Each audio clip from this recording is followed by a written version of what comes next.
I lived in that storage for 5 months. Dead middle of winter, 18 degrees.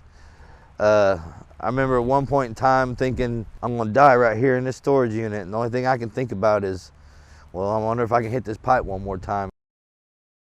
My name's Jeremy Streck. I've been sober for 26 days now.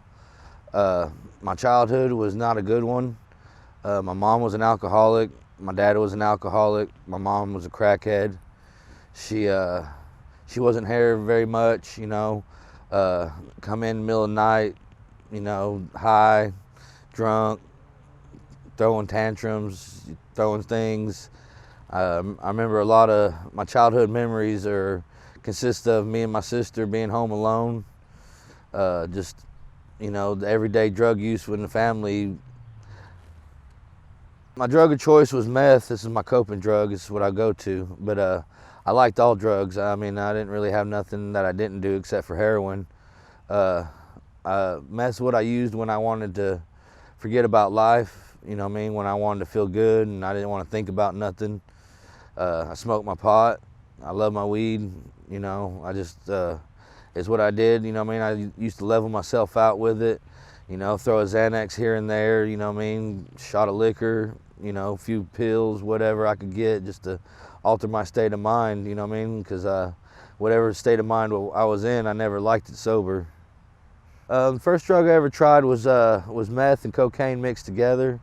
I was probably about 8 years old, and I'll never forget it. My mom wanted to go out and what you call, I guess, dumpster diving, and as a kid, you know what I mean, I was 8 years old. I didn't ever want to stay up till 2 or 3 o'clock in the morning and go out through all these trash cans. And so my mom chopped out this little line and she said, "Here, son, I want you to snort this." She said, "It's gonna make you feel better. You'll have more energy." Well, I remember snorting that, and I remember thinking to myself, holy cow, man, I can't hold on. You know what I mean? I found myself 4 days later in the middle of a desert talking to a rock that really wasn't there. Back in those days, crystal meth was real crystal meth, and it burned severely. And for an 8-year-old, you know what I mean, that's gonna hurt him. He ain't gonna want to do it. So she put the cocaine in with there to numb it and make it go down a little easier, you know. So that way, you know, if I needed more, she could give it to me. One of the craziest things I remember is I was sitting in a storage unit because I was homeless, you know, and I had 2 bilateral stints in there, and I remember hearing this screaming and hollering, and there's a man and a woman standing in the middle of the road, literally fighting over the last hit off the pipe in the middle of the road. And I thought to myself, you know what I mean, like, that's crazy. But yet here I sat inside of a storage unit living, you know what I mean, and that's just craziness all in itself. You know, like, I actually was content in my drug use, being okay with staying in a storage unit, thinking that 2 people in the middle of the road fighting over the last hit off a pipe was okay. I lived in that storage for 5 months. Dead middle of winter, 18 degrees. I remember at one point in time thinking, I'm not gonna make this. I'm not gonna make it at all. I'm gonna die right here in this storage unit. And the only thing I can think about is, well, I wonder if I can hit this pipe one more time or not. I was sitting there, and my big brother looked at me and he said, "Jeremy, I just don't know what to do with you anymore, man." He said, "I can't help you out no more, man." He said, "Can't let you take a shower here." He said, "I don't want you cooking food here no more." He said, "I can't have you around me no more, man." And I looked at myself and I said, "Why not, Bubba?"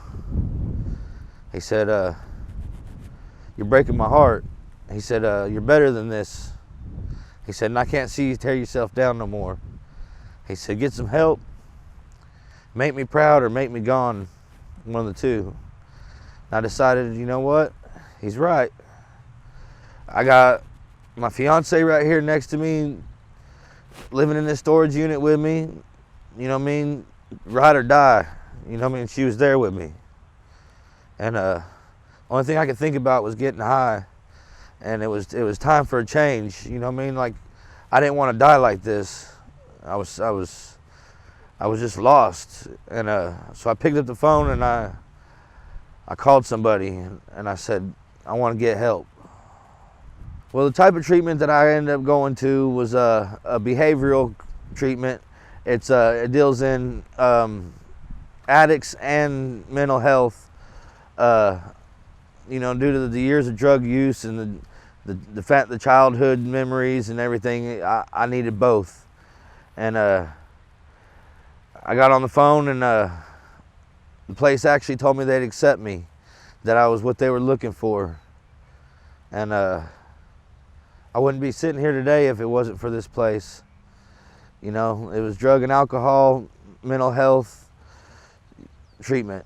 It was the best thing I ever did for myself. I'm most proud of myself for getting on that plane. Scariest thing I ever did was admit I was powerless. You know what I mean? I came out here, and I'm proud of myself because I'm standing on my own 2 feet today. And I know I wouldn't have been able to do it if it wasn't for the treatment. And so I'm proud of myself for actually getting on that plane and making that change in my life. Decided that I'm tired of being high, and I'm tired of being on drugs. I'm tired of this life, and I just want to be sober. And sober is what I plan on being. And I'm proud of that. I'm proud of that today. Well, if I could give someone advice on the drug of choice I used, meth, and what I could do to help them, I would say, look, man, everything ain't in the bottom of that pipe. You know what I mean? Just like all pipe dreams, man. At some point, it comes to an end, man, and you're out. You know what I mean? If I could recommend anything, I would say, before the drug runs out, make sure you find yourself some help, because you're better off with the drugs running out before you run out. Because if you run out before the drugs run out, there ain't no help from that point on. And be better than me. You know what I mean? Don't wait that long. I'm 39 years old, and I wish I'd have come to treatment a lot sooner, you know. I just wish that, if anything, one person hears my story and stops and looks at themselves and says, I'm done with this shit. Thank you.